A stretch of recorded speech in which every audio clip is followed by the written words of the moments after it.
Welcome. Yeah, so as I promised, I'm going to do some loadout videos on my plans on what I'm going to be taking to the Larapinta trip in just under 4 weeks, about 3.5 weeks now. I'll go through my kit in a fair amount of detail. I'll split up into segments. Yeah, hope you find it useful. Love to get your comments and your feedback and any thoughts. I do tend to be somebody who doesn't want to be stuck out in the middle of nowhere and think, I wish I bought that. So yeah, I do bring a fair amount of stuff.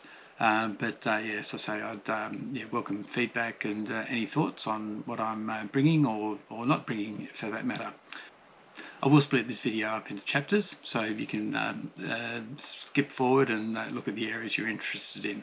So, yep, enjoy, yeah, hopefully it's useful and you get something out of it. Thanks.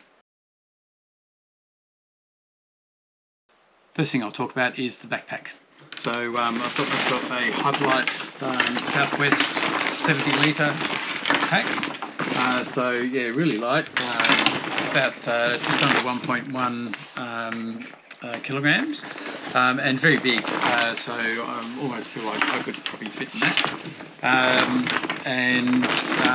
But you know, for the extra space, it's actually still quite light. Made out of Dyneema, so very tough. I've taken it out on a couple of hikes, and I'm really pleased with it. It takes, I've walked with about 20 kilograms, which is about the maximum I'll be doing on the Larapinta with some of those days where you've got to take extra water.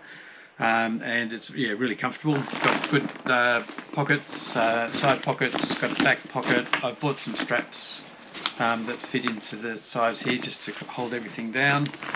I've also got a pocket here where I keep my Garmin 66i, my satellite tracker, and I put my iPhone in there.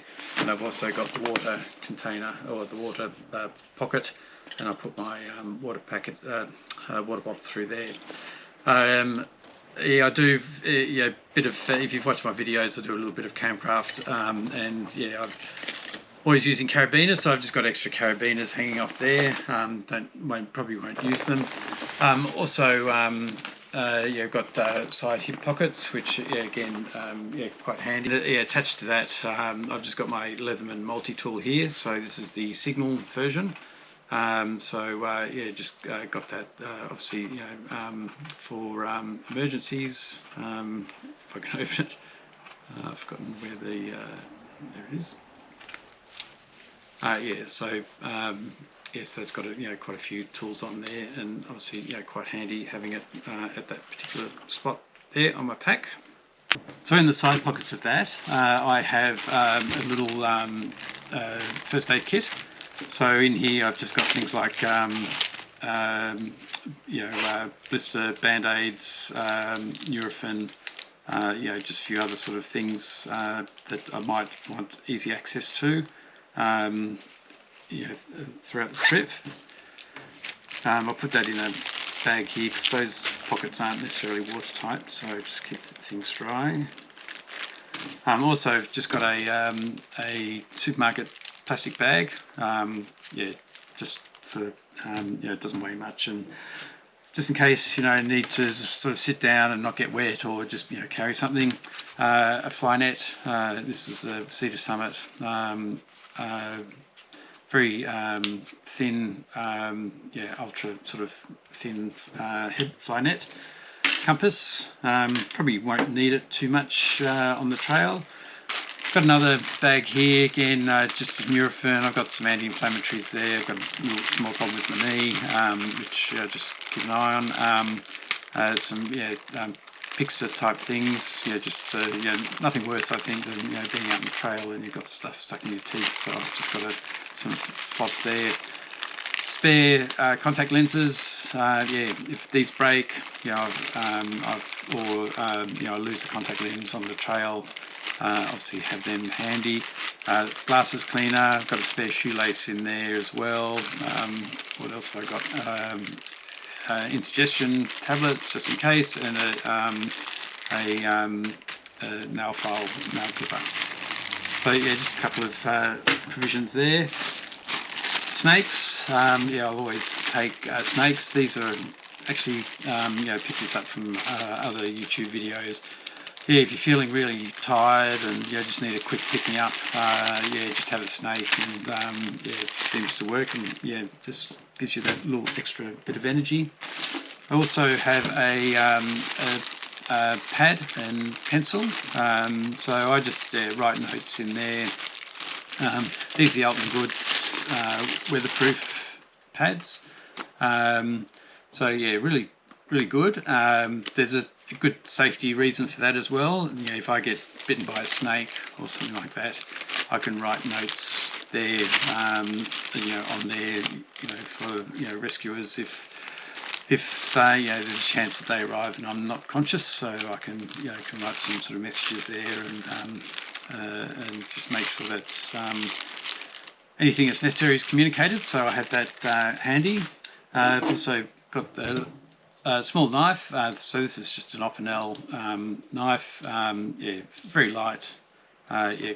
Quite sharp as well. Don't imagine I'm going to need too much bushcraft on this trip, but I've got that in any case, just in case. And finally, just a one of these air ultralight sort of towels from Cedar Summit. I don't normally carry this, but I have been, just sort of wipe sweat and whatnot. I also, and I'll show you later, I carry a scarf thing as well, which is actually one of the best things I carry on a hike. So that's the pack and the contents of the side pockets. Okay, on to the shelter system and sleep system. From a shelter perspective, I've got the Hyperlight Mid-1 tent. So it's not freestanding, so it does need pegs or the sort of big rock, little rock system to hold it up. So I've just read something on Facebook at the Larapinta Trail that the advice is to use something that's freestanding, but big rock, little rock is perfectly adequate. So that's 477 grams, super light, really quick to sort of put up, and I've used it a couple of times. Condensation is an issue, but it's okay. I kind of deal with that. Under that, I've just made myself this out of a Tyvek material. So this is a ground sheet. So I bought this by the meter, and I've sort of shaped it out for the base of this tent, and I've sort of cleaned up the edges and put in eyelets and elastic strings there to sort of hold them in at the pegs. That weighs about 190 grams. I've tested it. It's definitely waterproof, so I've got no issues with that being waterproof. Whether it's strong enough or not, to be honest, I'm not sure. But anyway, I'm going to try that out. What I will do is I will, in one of the drops, I will also put my Alton Goods ground sheet as well. So if that does tear or fail, I'll use that. I'll use this, and I've also just on this I've attached again some elasticated ties just to tie them into the tent pegs, just to sort of keep everything straight. So that's back up in one of the drops, but I'll see how the Tyvek goes. From a sleep perspective, to be honest, I haven't quite worked out just how cold it's going to be on the Larapinta.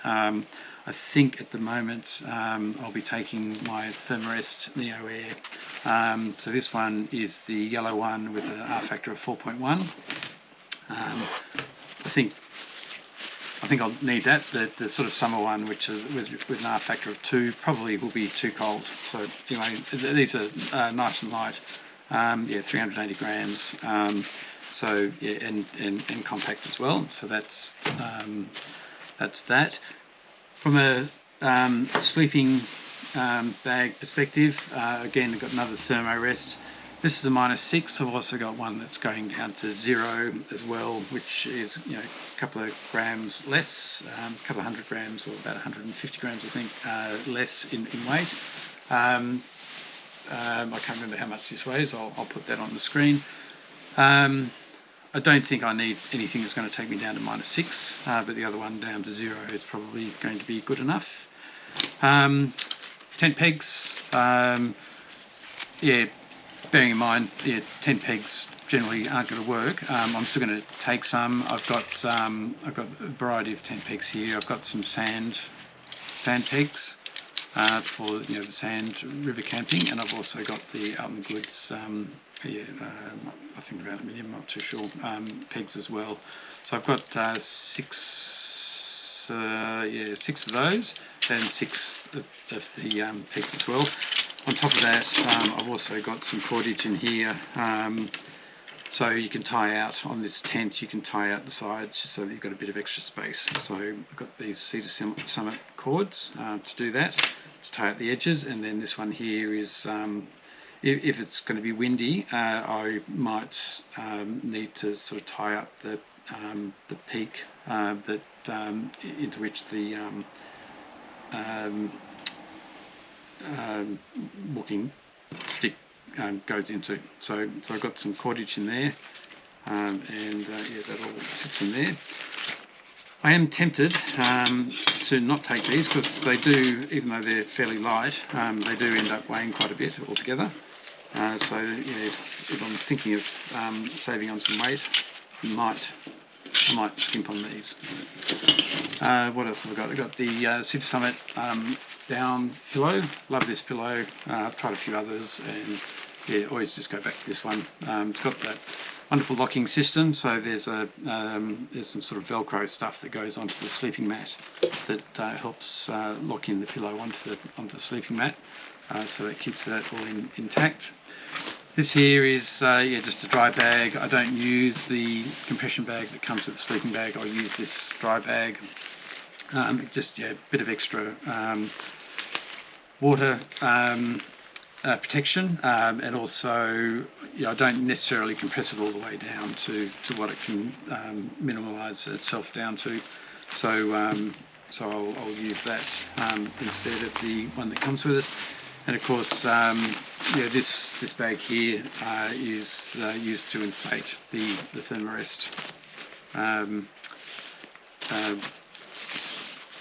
sleeping pad. So that's it from a sort of sleeping and shelter perspective.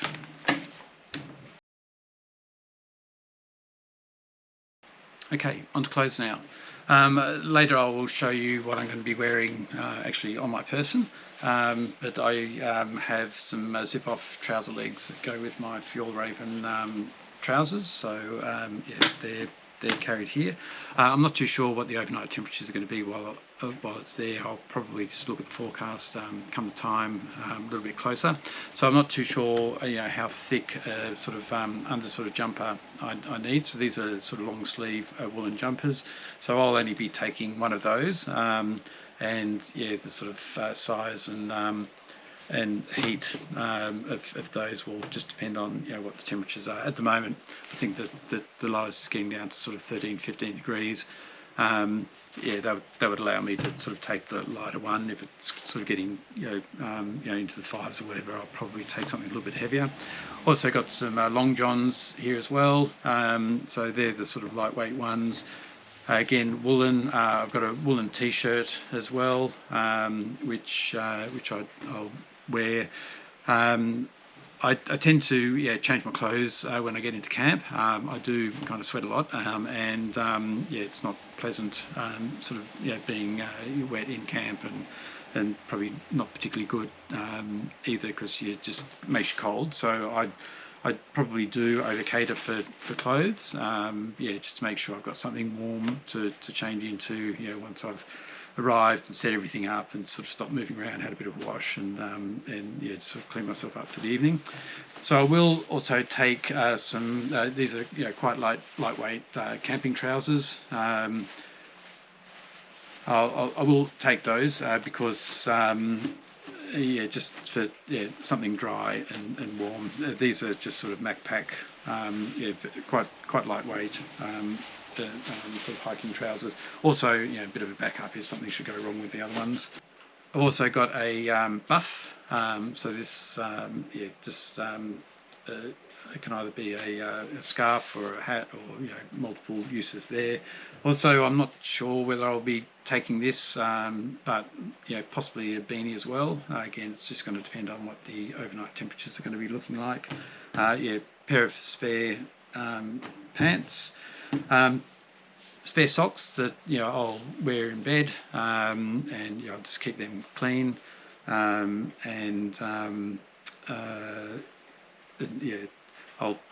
just be just something I'll wear at night. I've also got these. Not too sure whether I'll take them. These are sort of blister socks. I've just got these as a spare, just in case these blisters sort of rear up again. I put all of that into a dry bag and compress all that. The other thing I've got is a wonderful sort of Montbell down jacket.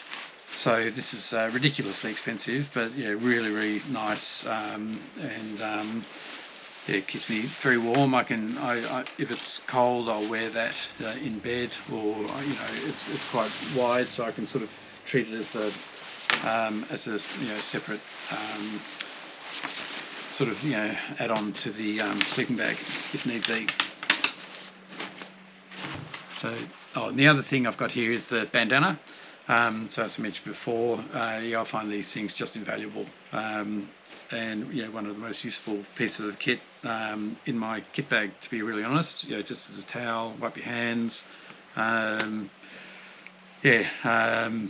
wiping off the condensation on your tent, or drying off rain or whatever before you're packing it, absolutely kind of a must-have item of piece of kit for me on the trail. So they're my clothes. Alright, next, my cooking system. So this is actually pretty simple, because on the trail I'll just be using freeze-dried meals, so no cooking in particular. Most I need to do is probably boil some water or boil some soup or something like that. So I've got a Toke's titanium cup, 750ml, and into that I'll have my gas canister. I do put the gas canister just on some greaseproof paper, just to stop any risk of rust down the bottom, and all that fits in there, along with my Soto Windmaster gas combustion thing, which comes with that, and that all fits into there. I've got a little stand there for the gas bottle, and that sits in the lid, which then I put in the bottom of this little carrier bag. Put that on there. Hopefully you can see that. So that goes in there, and then this goes into its little pack and then sort of sits in there. So that ends up being a nice, neat little sort of cooking system there. On top of that, I've got the titanium Alton Goods spoon with a sort of long handle there. I carry that on the outside of my pack, just so that I've got easy access to it, because it's obviously quite handy with lunches and stuff as well, without having to go into my pack. So that's really good. The long spoon's really good because you can use that in the freeze-dried packs, without getting your fingers dirty. And then this, probably, I'm not too sure whether I'll use much of this, but this is handy little bowl, which packs down flat, and then you can use the buttons to close it up. Sometimes those buttons can be a little bit frustrating, as they are now, but once they're all behaving themselves, that's a little bowl, and it also can be used as a cutting surface as well if you're doing any cutting. So and weighs nothing, about 18 grams or something like that. So quite simple. When you're not cooking, the cooking systems, not much.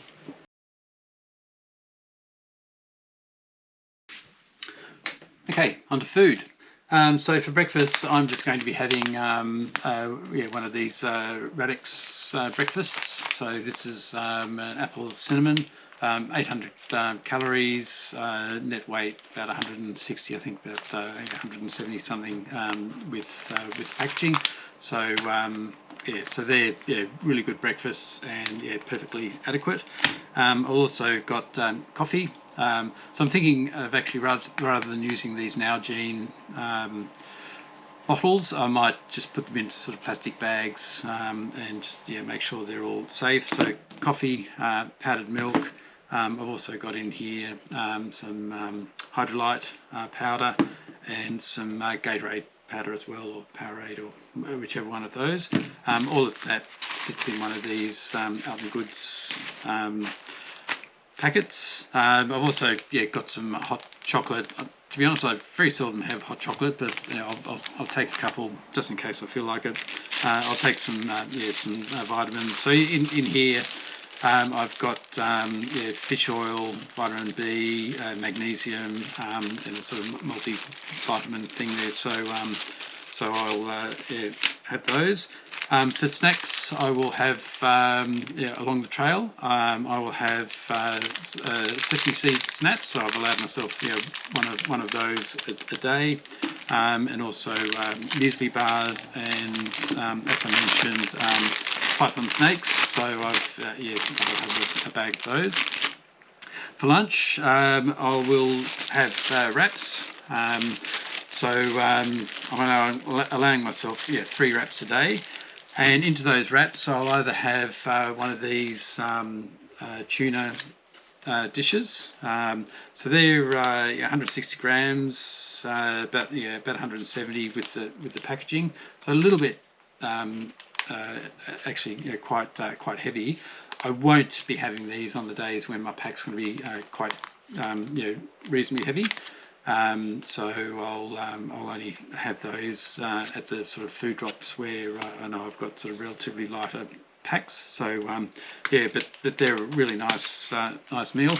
On the days I'm not having that, I'll have one of these salami sticks and 2 of these cheese sticks, again in the wrap, and some dried tomato. So these aren't particularly calorific. In fact, I don't think they're calorific whatsoever. But yeah, just for a bit of taste and whatnot. And then also, I'll for lunch I'll have 1 wrap with some Nutella. Now, don't laugh. This particular container is a urine sample pot that you can get from Chemist Warehouse. Really light, I think about 11-12 grams, and obviously watertight because they need to be. So I've put the Nutella in there, that's just a really handy little size container that's quite robust. But I bet you they never thought I'd be anybody be using them for food, but good enough for me. So for dinners, this is obviously just a sample, but I'll either be having a sort of Radix thing. This is the barbecue or smoky barbecue. So these are vegetable-based meals. Again, 800 calories, about 160 odd grams of weight. But really nice. Very much recommend Radix. If not that, it'll probably be, this is a Strive food, and I'm also, I think I've got a couple of Campers Pantry ones on order as well. So this one here is a pasta bolognese, and I haven't tried this, but I did try the Laxa meal from Strive on my last camp, and it was really nice, so that should be good. And I'm also supplementing that with sort of a miso soup or a miso meal, and if I'm still hungry, I've got some 2-minute noodles, some mee goreng, so I'll just have a couple of spare of those in my pack. So if I do feel particularly hungry, I'll have that. I also usually have a snack or something when I get into camp, and that says ndame beans, but that's actually got peanuts and salted mixed nuts in there. plus some edamame beans. So yeah, I'll just have a handful of those, or a bit of beef jerky, or some freeze-dried vegetable crisps, which you can get at the supermarkets, which and they're quite nice, and I just figure it's a way of getting sort of vegetables into my diet. I won't be using these because these are pretty horrible, but yeah, this is a vanilla flavour protein shake type thing. I have found a sort of chocolate version which is a bit nicer, but yeah, I'll probably have a protein shake at the end of the day as well. And just as a treat for myself, some chocolate, so I just have a couple of bars of that probably each evening. I've been advised not to take chocolate on the trail because it'll melt, but yeah, if it melts, and that's fine. I'll still be able to eat it anyway. And that's it for the food. Okay, on to what I'll call sort of safety and personal items. So I've got a first aid kit here. So it's quite a bit of stuff in there, bandages, yeah, a few sort of medications, anti-nausea, gastro-stop, indigestion tablets. Yeah, I've got quite a few just sort of bits and pieces. Antihistamine. I've got some antiseptic creams in there as well. Yeah, quite a few bandages, antiseptic wipes. Yeah, whole bunch of stuff in there. I've also picked up, on the basis of some of the advice on the LTTS system, some burn gel and some liquid antiseptic solution as well. I might condense that into something smaller. On top of that, I've got the sort of wilderness wash, sun cream, Bushman's, which is fantastic, the Leukoplast for any blisters and so forth. I've got a few containers here of various gels, so I've got a bit of petroleum jelly, some magnesium cream, so I use that to avoid getting cramps. So I, particularly on the inside of my legs, and also I've got some Voltaren sort of anti-inflammatory sort of gel as well. Contact lenses, yeah, one set per day, although I might sort of stretch them out to multiple days there, along with some saline solution. Toothbrush and toothpaste. In here I've got a sort of a Kleenex wash, and I've just put it in a watertight bag, so I'll use that to sort of just do sort of a cloth wash if I'm nowhere near water, to freshen up on the day. I read or heard somewhere that mice don't like peppermint oil, so I've got some peppermint oil essence here, and I've got a little spray bottle that used to be for sort of cleaning glasses, and I've mixed a bit of peppermint oil with water.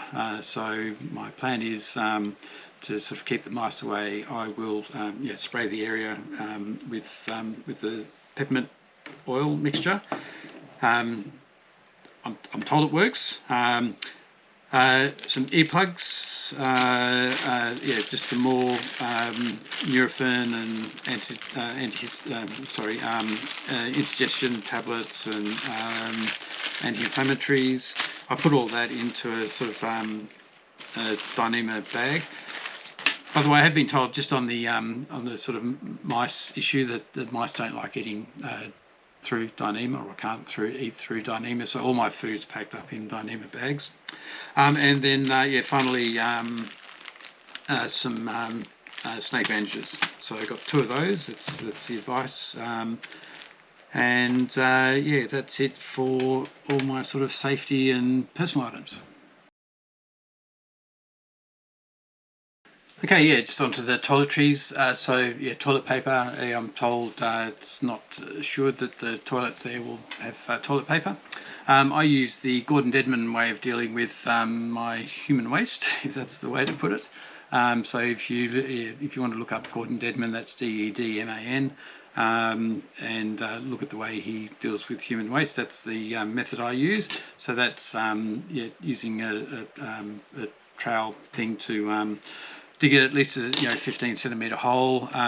Do your waste in there, and then use a lighter to burn your toilet paper. Make sure that's burnt, and then fill in the hole.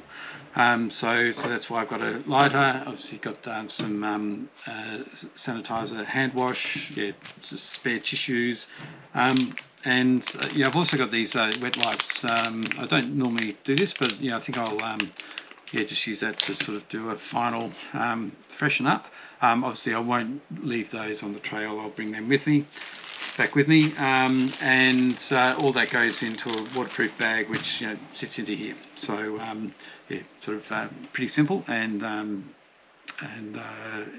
keep things clean in the wilderness. Okay, hydration next. So I will be taking 3 of these platypus 1 litre bags. So there's at least obviously 3 litres worth of capacity there. For a water purification process, I've got a couple of KATADYN B-free. So I've got a 1 litre unit here, which I usually carry on the side of my backpack, so it's easily accessible if I need to get it throughout the day. And I've also got a 3 litre gravity filter as well. So I know it's probably gilding the lily taking 2, but I like to have 2 because it's a bit of a backup on the filters, but also this is fantastic. When you're in camp, rather than sit there and squeeze through 3 litres of water, I can just set this up in the tree, hang it up in the tree with the cord, and it will just gravity filter and fill up whatever it is I need through this tube here.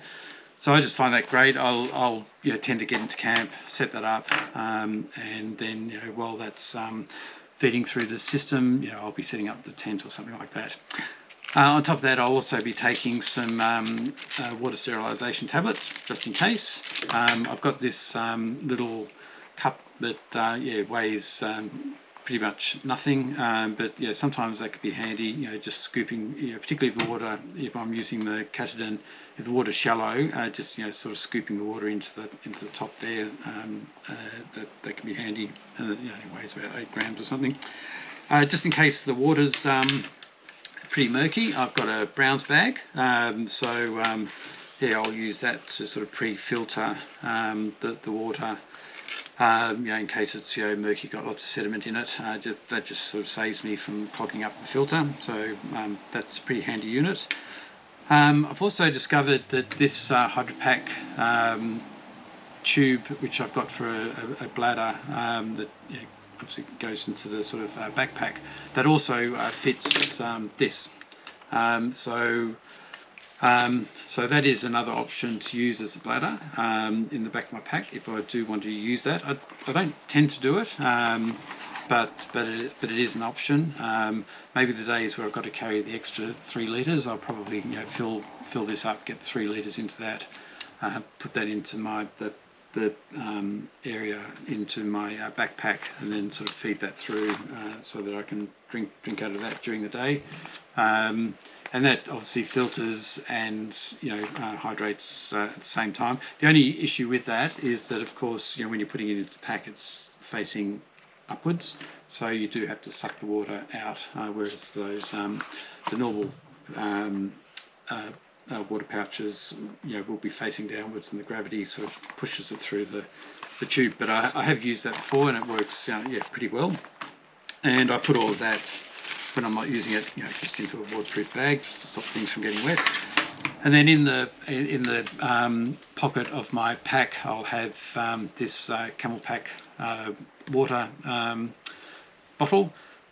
This is really good because it's got the straw in there, so it means you don't have to pull the bottle out every time you need a drink. So it's just sitting there, and you just can access the water really quickly. What I tend to do is in the morning I will fill that up with water, and I'll stick some Gatorade in there and some Hydrolyte,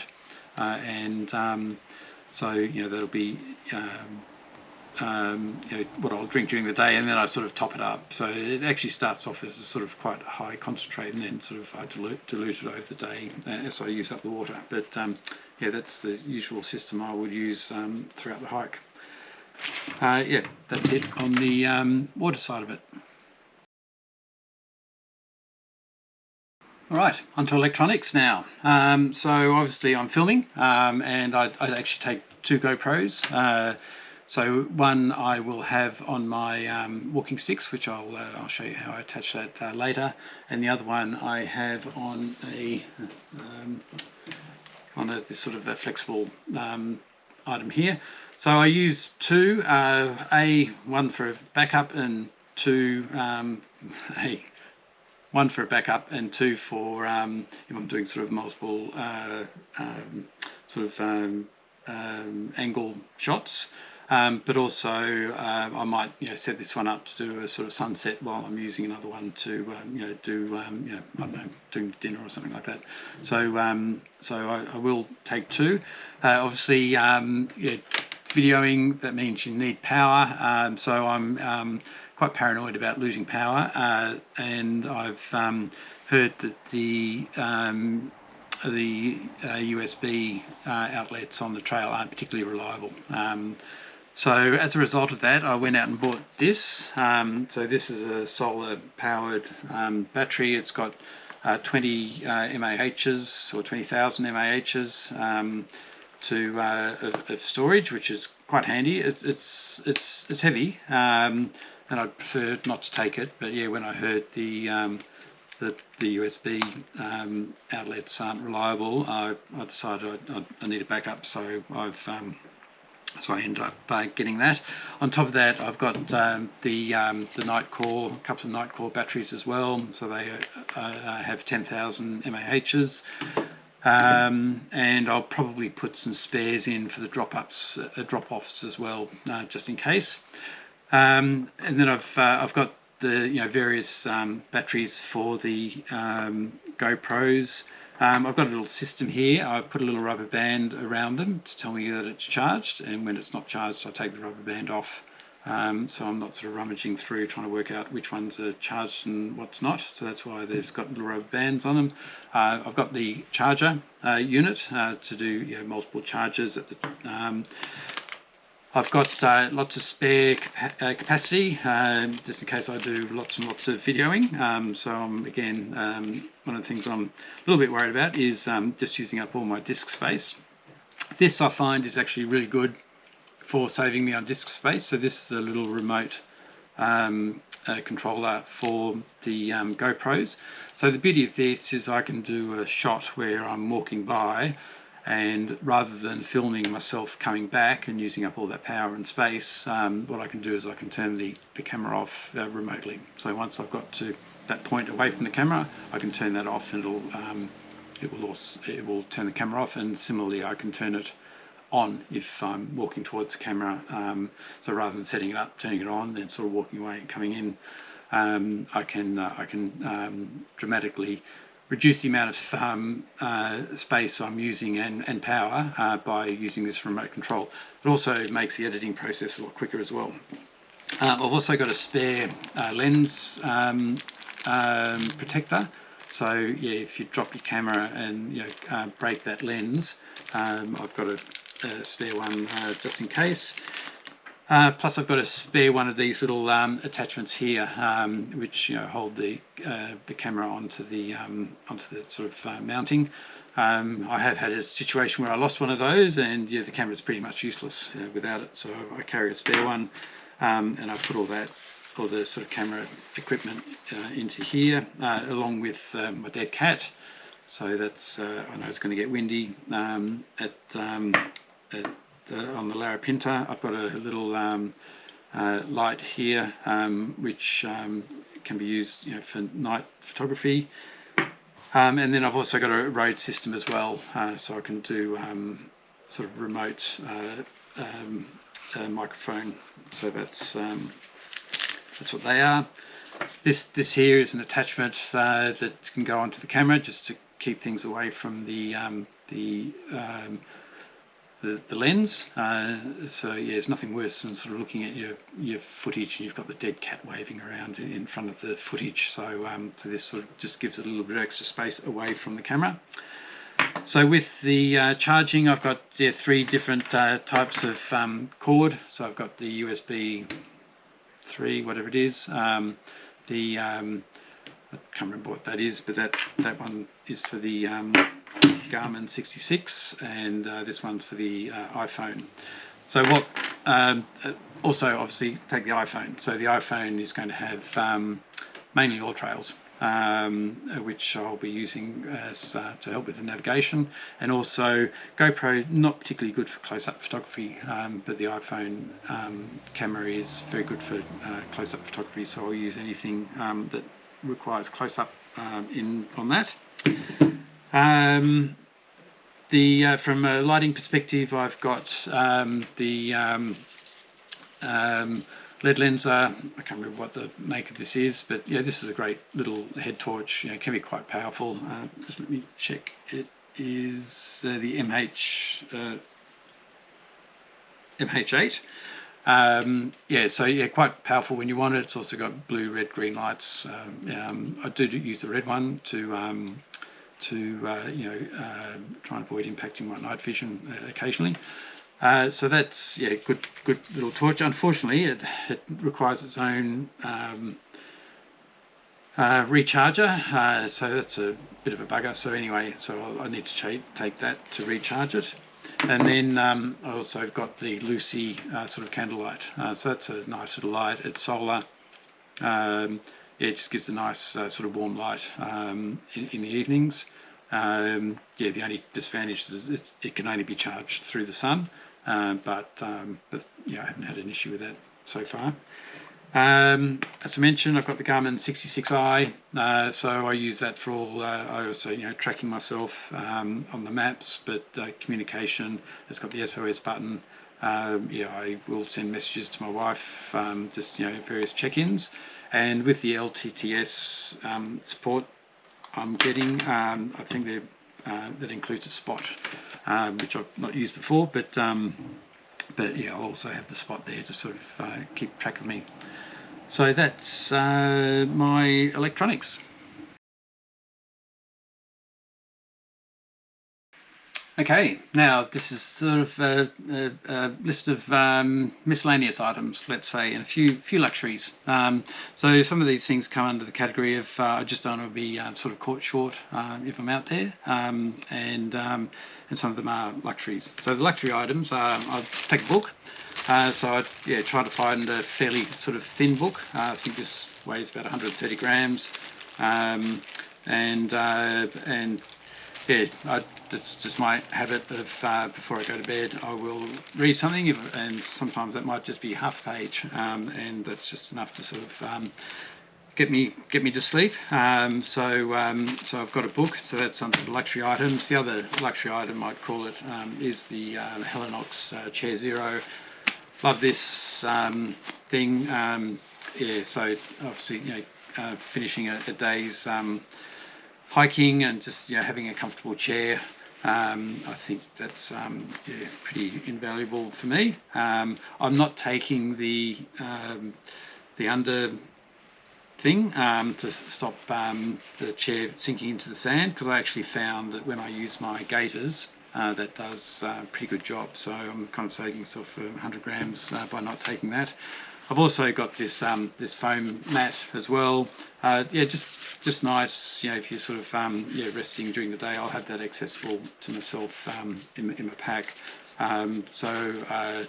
Yeah, just if you're sort of sitting during the day, I can also use it as a knee pad if I'm kneeling, and often use it as a bit of a doormat, getting in and out of the tent. So that's quite handy.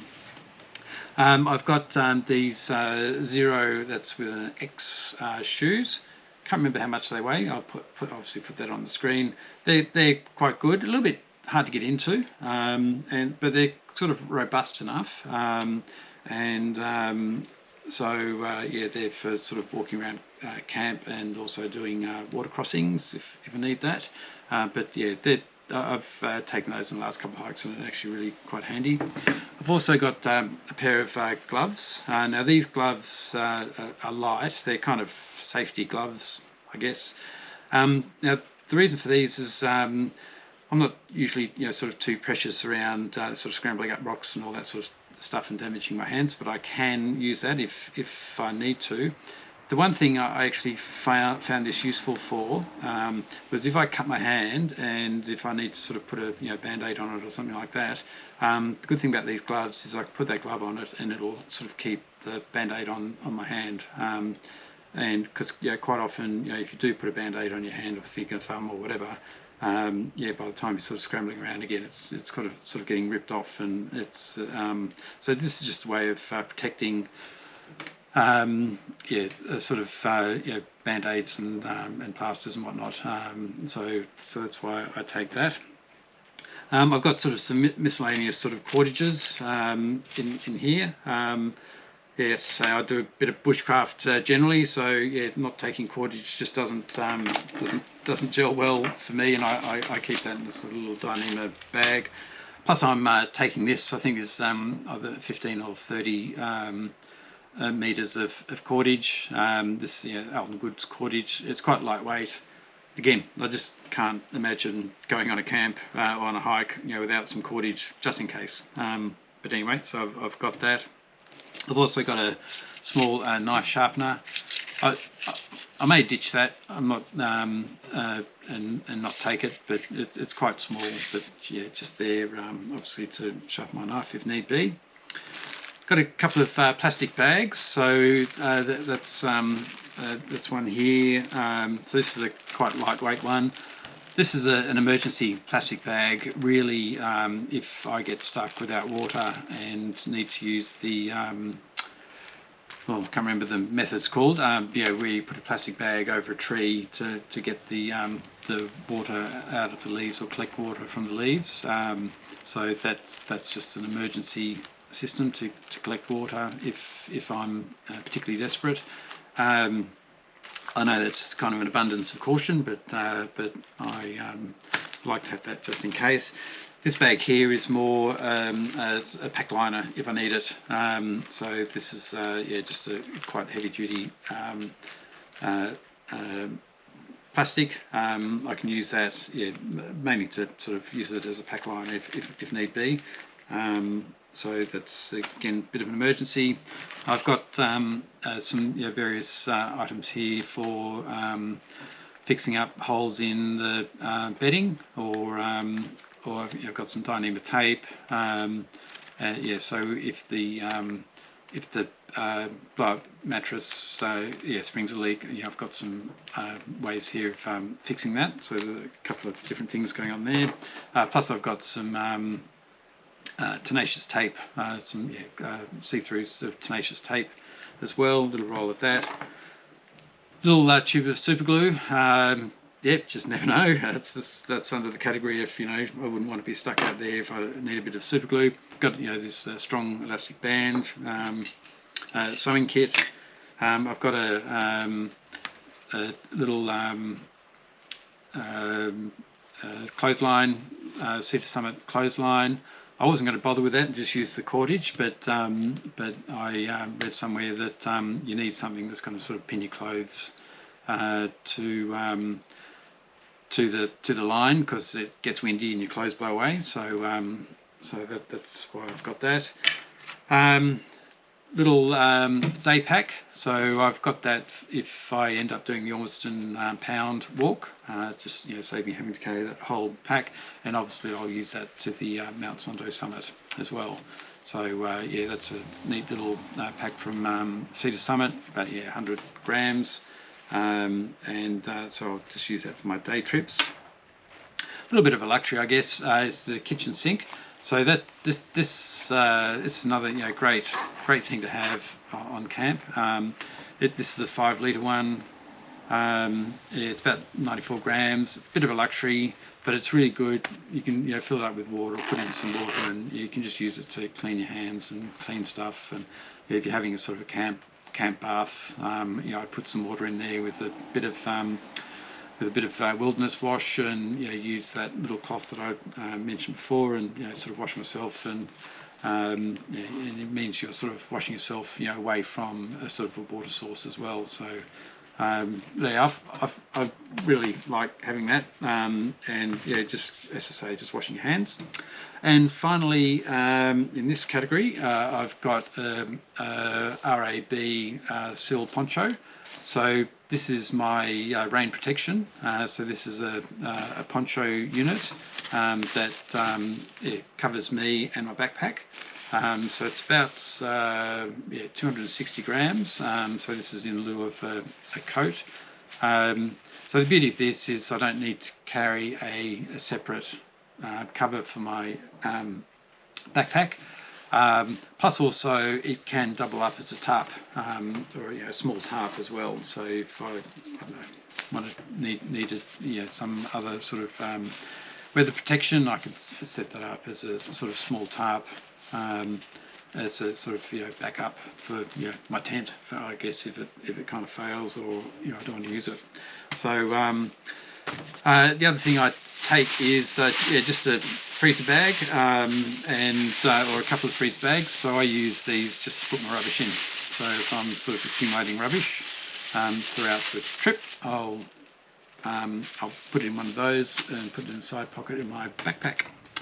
And all those miscellaneous items just go into a little, again, another little BANDANA bag, just to keep it all neat. So that's it for what I'm calling sort of little miscellaneous items.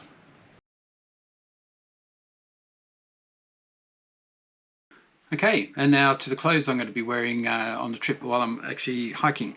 So I've got these Fjallraven shorts, which are I can't remember the style, but look, these are ridiculously expensive, but they're bloody great. They're really easy to walk around in. They've got the zip-off legs, which I tend not to use. And they're pretty robust, although I've got a bit of a tear in there, but that's fine. Got lots of important pockets, and it's really nice. They also dry reasonably well. I haven't brought it with me, but I also use a leather belt that goes around that. I've got two shirts here, but I'm not going to take two. I'm only going to take one. So I've got a Fjallraven shirt as well. This is a really good shirt. Again, expensive, but it's a long sleeve shirt, but you just don't know you're wearing it. It's so light. It's good sun protection as well, and the beauty of it is it dries super quick. So if the days aren't too cold, I'll probably take that. But if the days are slightly colder, I might take these ones. So this again, it does dry very quickly. This is a Solbari. I'm not too sure what it is. Again, not as lightweight as the Fjallraven, but dries quickly, really comfortable, and you just don't feel like you're wearing much at all. Both of them have the buttons in the sleeves, so that you can roll up the sleeves and get them done up. These ones, it's a sort of a very floaty material, and it kind of it doesn't stay up as well as the Fjallraven, but both nice shirts. But if it's going to be tended a little bit cooler, I'll probably go with that one. But I will sort of work that out as time comes. Big fan of Right socks. So the Right socks are they've got 2 layers. So I'll be using Right socks for my shoes, and these are the boots that I've got. So these are the Mindell. If you've seen some of my previous videos, these ones have been giving me a little bit of chip and a few blisters, but I think I've discovered the problem, and that is that I've been using some really thick insoles that are replaced from the sort of factory standards. So I won't be putting those insoles in. Obviously, I'll just use the factory ones, which are a lot thinner. But I love these boots. They're really sturdy. I've had a previous pair, and they're great. They need to be sturdy, but they're also relatively lightweight as well. Plus, they're waterproof. I don't know whether that's a good thing or a bad thing, but sort of up to about here, I can sort of be in water and not get wet at all. which is actually quite handy with the sort of shallow crossings. But I do really like that boot.